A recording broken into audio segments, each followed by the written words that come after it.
अस्सलामुअलैकुम बच्चों, आज हम उर्दू का आसान कायदा दूसरा कदम पढ़ने लगे हैं। तो बच्चों सफ़ा नंबर 15 खोलें।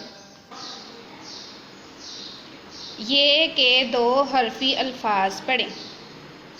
बे ये बी, बे ये बी, पे ये पी, पे ये पी, ते ये ती, ते ये ती,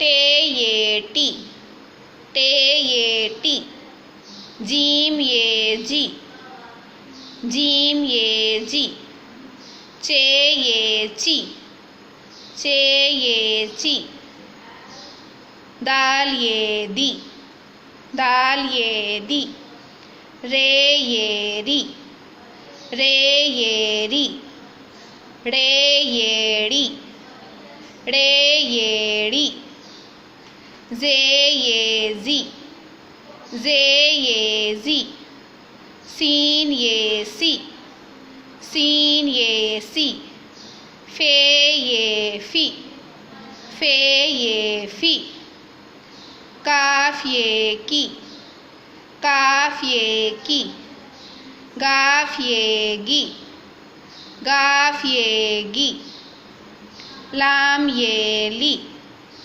लाम ये ली,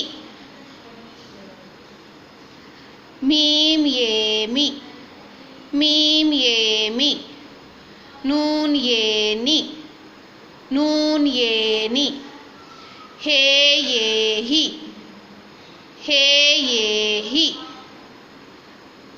हमज़ा ये ई, हमज़ा ये ई। तो बच्चों इस सबक को अच्छी तरह पढ़ें और याद करें। अल्लाह हाफिज़।